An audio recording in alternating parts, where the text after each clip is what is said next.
on the semantic web, so I'm not, let's say, integral part of the open data community, but we've been working on this area of open data about 2 years ago, and we really think that open data is a very valuable resource for enterprises. So you can see in our ecosystem, we most often work together with companies from, let's say, quite traditional industries like banks, like insurance companies and stuff like that, but also data-driven companies like Navtec, that's an example for that. But they're thinking in a very traditional way. Everything what's been discussed here in this community is totally new for them. They're really in a different world. And I'd like to cover in my talk a little bit how we could overcome this, I would say even this clash of cultures.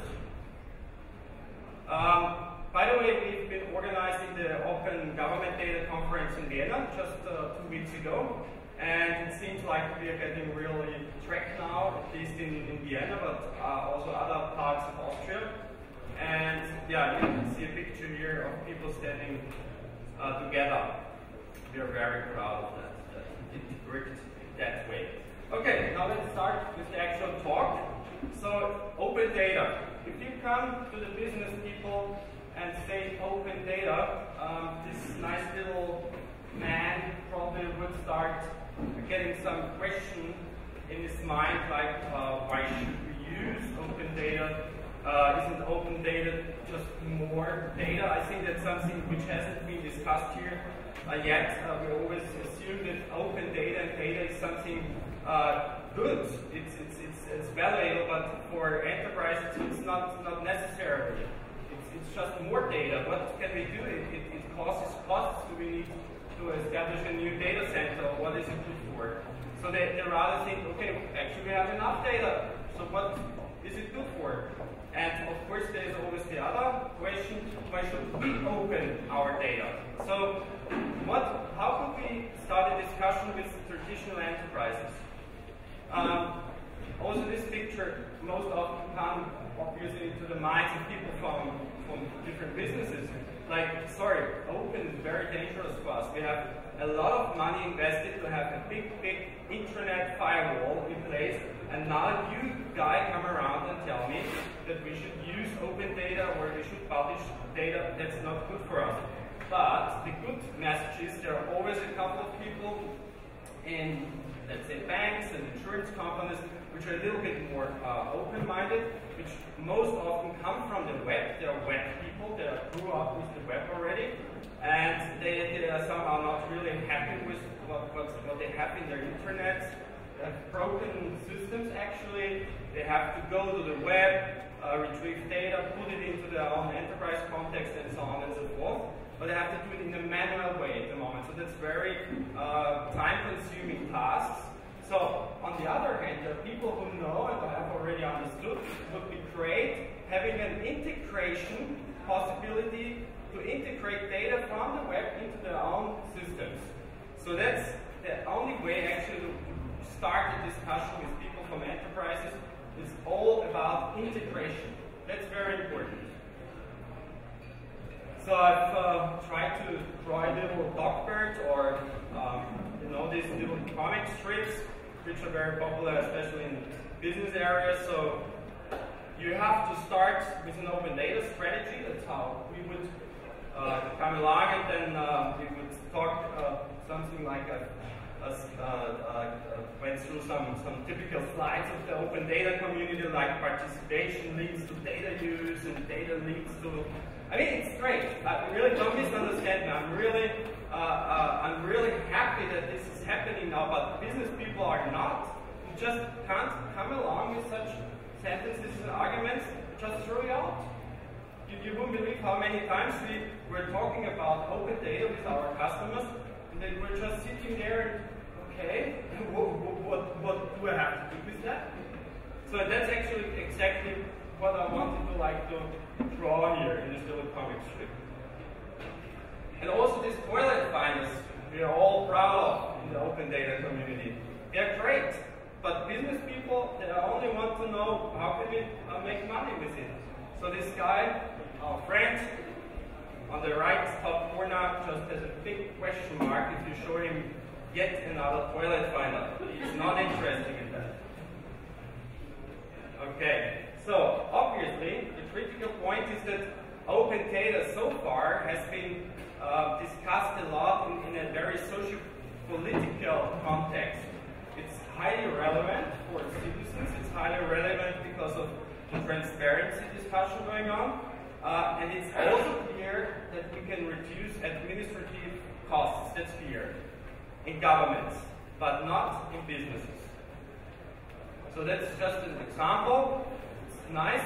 We know, okay, if you put out money there, data out there, you can save a lot of money because of crowdsourcing mechanisms, and that's something businesses understand as well. Just remember Netflix or all the other crowdsourcing projects where companies pull out data on the web and people started to work collaboratively on a solution that works. They understand that, but they don't understand why they should use open data from the outside. So I think we have to show businesses that the traditional way how to gain or to construct data, they pay a lot of money for high quality data, could at least be improved by a certain percentage, which they can, on top of, they can start to develop new businesses. That's very hard. It's very hard. The traditional systems don't think that data from outside has enough quality. They've spent a lot of time and a lot of money to establish quality assurance systems. And I mean, the whole discussion about Wikipedia, you know it better. Many traditional companies just don't accept, or even universities don't accept Wikipedia still. And that's, of course, a problem. And but whatever you say to them, they say no. We need, by law or whatever, have at least a certain level of quality assurance system when it comes to consume data to make it a decision on top of it. So obviously open data is something which can be understood by new businesses which come from the web, but we will see that later on they are not the end of the value chain. I strongly believe that the value chain in the open data ecosystem is a different one, like the one we are used to be. I will show that a little bit later, and I see a lot of opportunities, but not in the traditional systems like banks, insurance companies, and stuff like that. So again, even when you come around with hard facts, you will be thrown out. So that's this 27 billion something. It's a great number, but if you come around, you will be fired. You have to get into these systems with something else.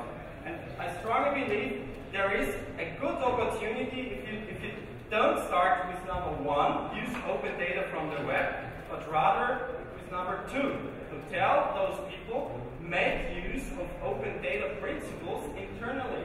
Establish an open data layer, or at least a service-oriented architecture where businesses can offer, or let's say you have Department A, it produces data, Department B could use it in a, let's say, open data way, but internally, behind the firewall.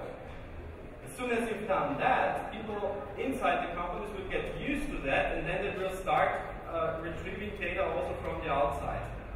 I think number three, there is just, if you talk to media companies, of course they are interested in publishing open data, but on the other hand, they don't have consumers yet. There is not a single bank which would use open data. I mean, just, of course, data from World Bank, Eurostat, they have that, but that's not the data they are looking for, actually. Okay, so what's the typical questions about open data in business environments? Is the data published under a well-known license? I mean, I think that problem is already solved. There was a lot of efforts done by the open data community to put that in place. So can we get the data in a format, in a standard which we can process? I think that's more important to enterprises than to the typical citizens who want to build applications around open data. Can we trust the author? I will show you, of course, because I'm from Semantic Web Company, how linked data can solve this problem. How can we trust an author and a source? We will see that in a few minutes. Are we allowed to match the data with ours? Can we afford the cost to do that?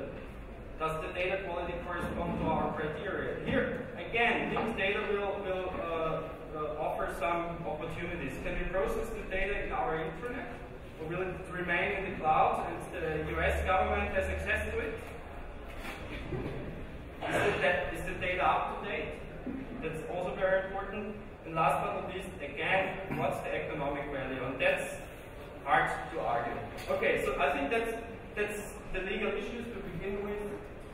These questions are pretty good, already solved. I think there's a lot of, now in the last 2 years, a lot of workshops were around. OKCon did a lot to solve this problem. Also, all the CC offers are now, I think, very much also in minds of typical business people.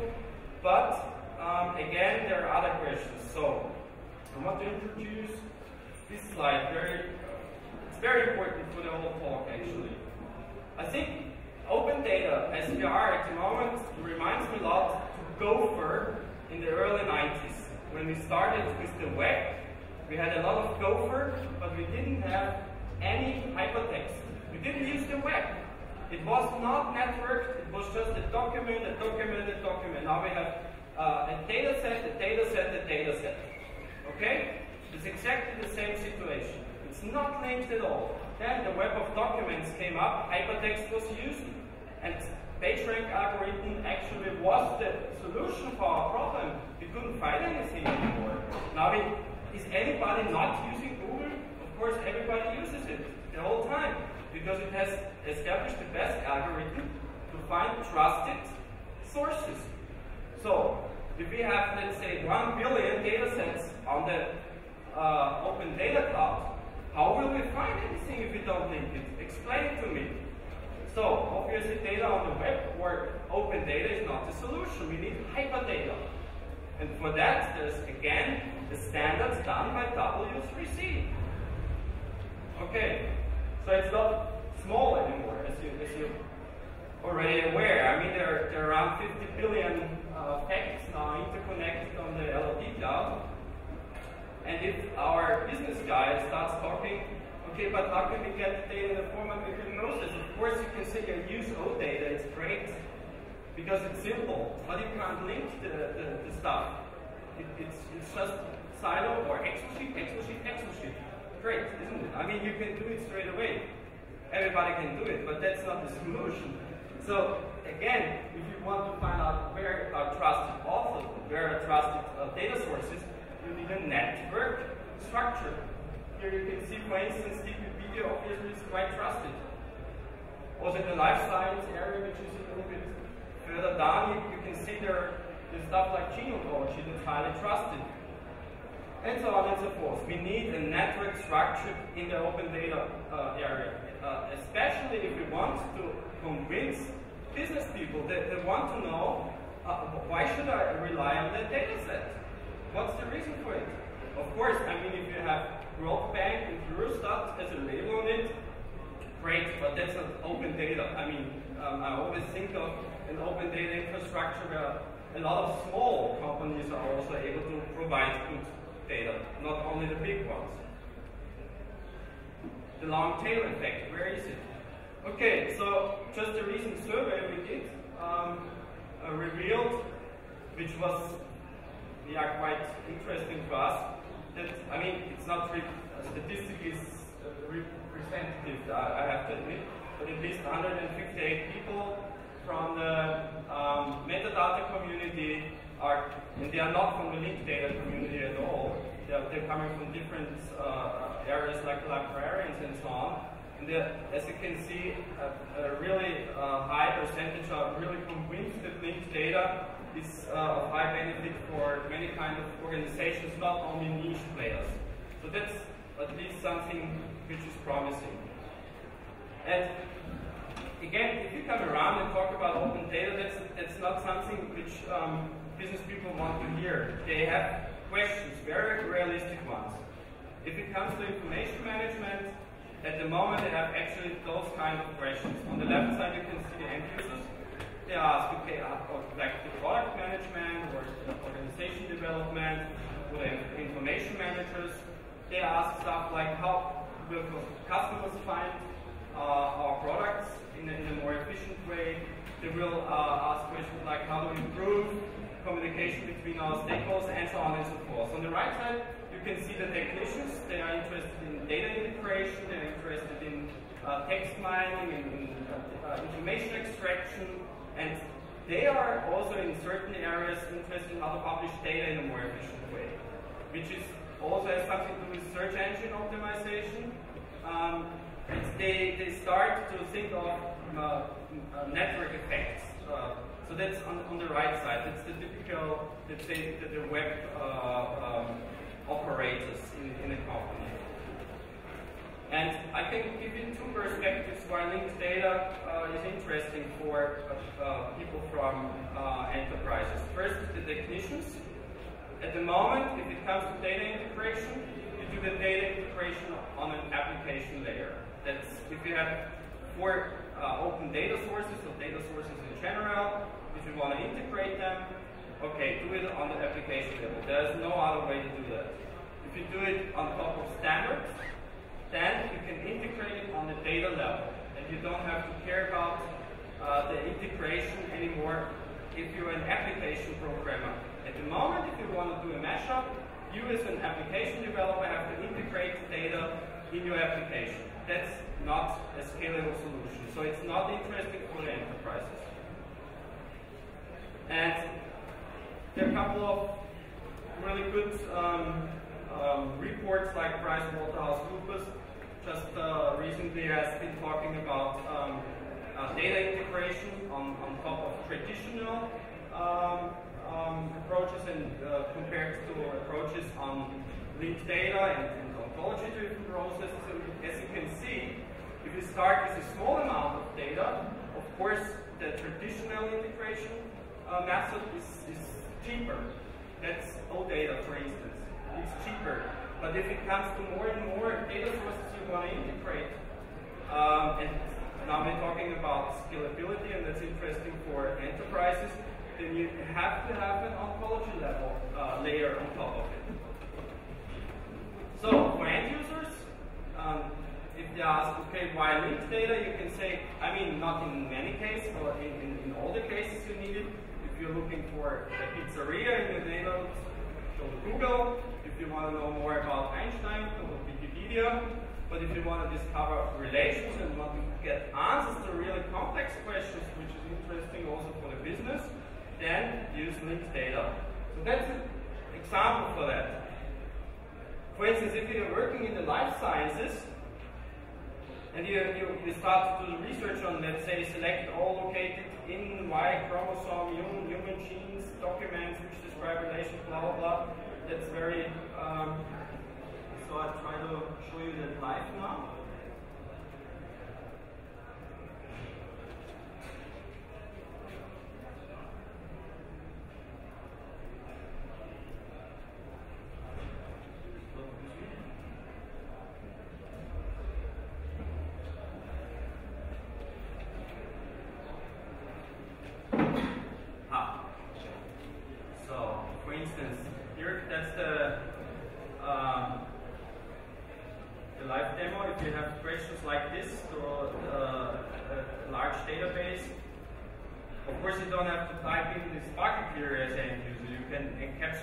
On the application level, but not on the data level anymore. The data level, it's already integrated. Then you get such results. And here are about 4 or 5 databases integrated. So that's something which is really valuable. Or as another example, if you are working in the content area, you for instance, you are an author, a data journalist, yeah? And you start writing your article, it would be great to have more context information. So I show you that live.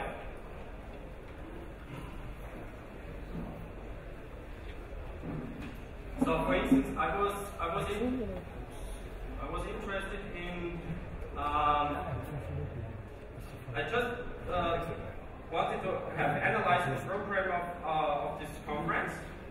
So I want to know more context around this.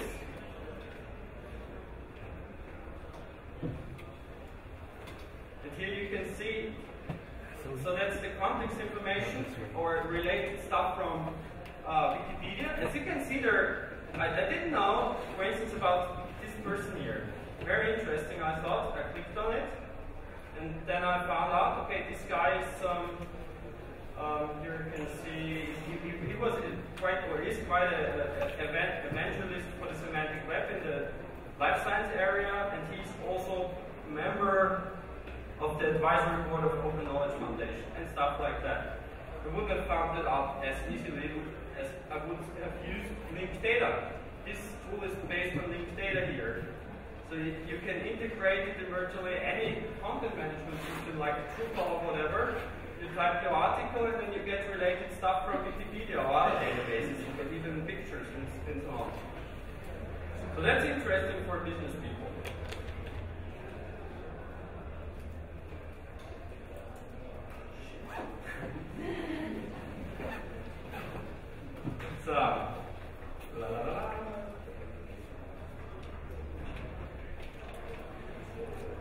So we come to a conclusion now.